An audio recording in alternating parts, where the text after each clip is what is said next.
So when I was 6, my dad got me working in his pub, bottling the shelves up, doing the redoing all the barrels and the kegs down in the cellar, and he got me emptying the fruit machines, or slot machines as they call them in America, the pool tables, counting the money.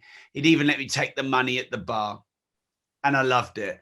And he'd pay me £1 a week, and I'd go down to the local shop, the sort of everything store where I was living at the time.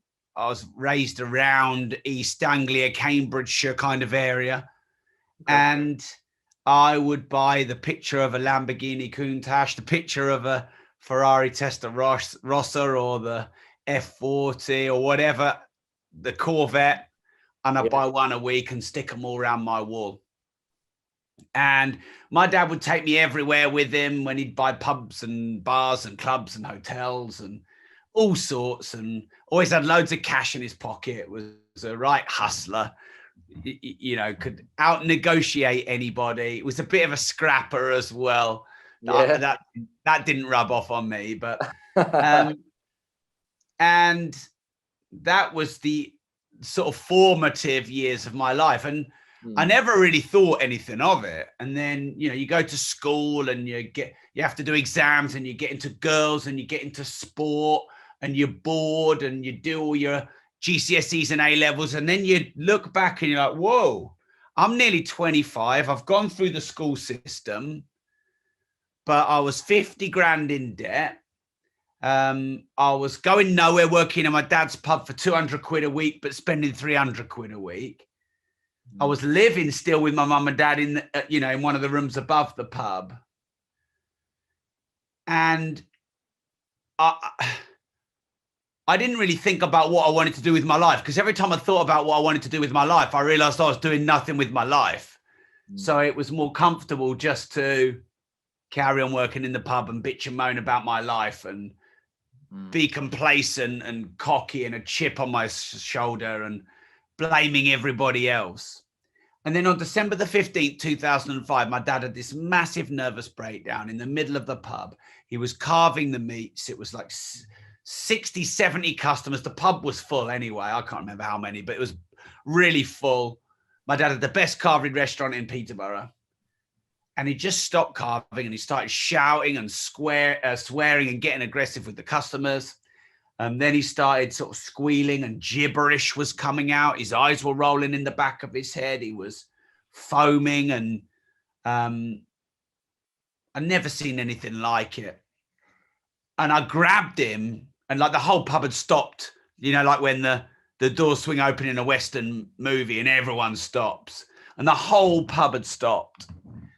And I grabbed my dad and I was shaking him, looking at him, and his eyes were up at the top of his head and he was gone. I couldn't get through to him, and I dragged him out the front of the pub and I was, Dad, and I couldn't get any sort of attention from him.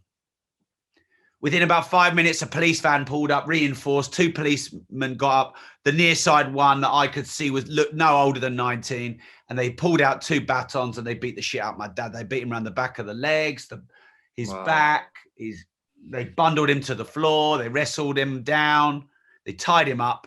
My mum was there out the fronts, crying her eyes out. My sister was screaming her head off. And I just froze watching it all.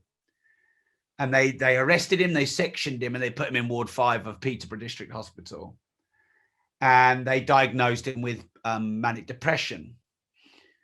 And long story really short, my dad had worked himself into the ground for 35 years, bottling up all of his emotions, never sharing any of really freaking hard upbringing. And he gave me everything I ever needed, bought my first car, bought my first house, paid for me to go to university, paid for my education, paid for my accommodation. And all right, I'd come back weekends and work, but he gave me every chance. And I was doing fuck all with my life. And this was the biggest rude awakening I'd ever had.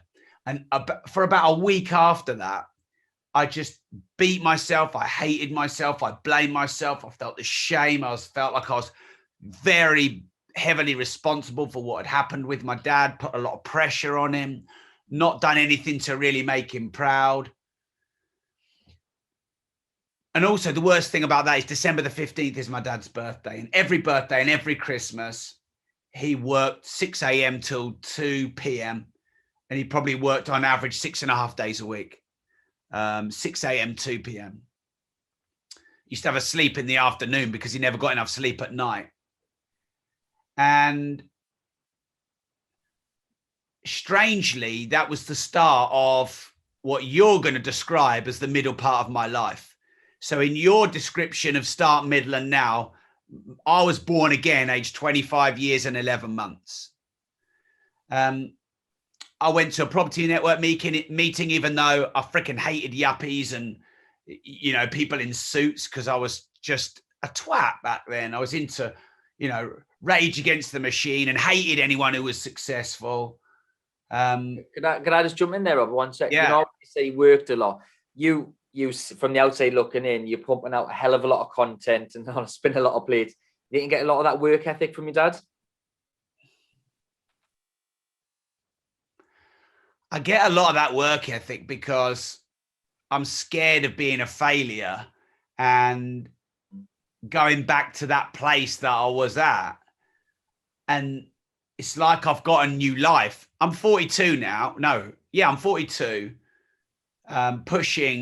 I'm 42 plus VAT, let's say. And I feel like I'm 25. I mean, I have days where I feel like I'm 60, don't get me wrong, but that's normal when you're an entrepreneur. You just deal with it. But I feel like I'm 25 and I feel like I'm born again. And I feel really freaking lucky to, you know, be an entrepreneur. We have nearly 150 staff across 3 or 4 companies that we own. 4 companies that we own, employ 150 staff. That's a freaking privilege. I've written 18 books. You need to update your bio. Yeah. Done hundreds of millions in revenue since, you know, my rebirth. Broke 2 world records for public speaking. 990 units it is. Again, not quite. I don't want you to think I'm exaggerating by saying 1,000. I don't want to put an extra inch on my length. It's all good. But I feel like I'm just warming up.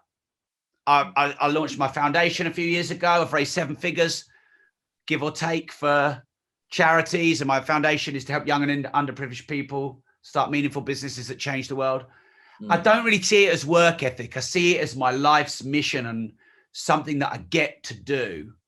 And I want to prove to my dad that, not that he needs it anymore, but I need it.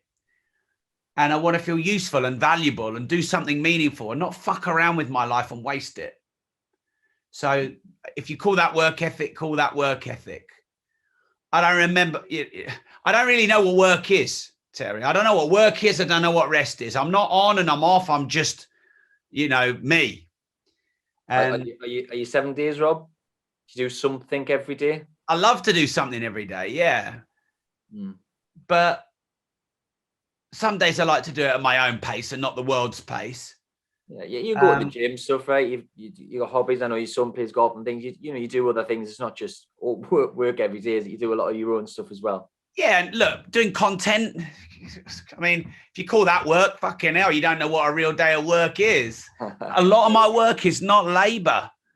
It's ideas, creativity, solving problems, sorting shit out, making a difference, making waves, growth, disruption, progression, innovation. That's all exciting. I want to do that.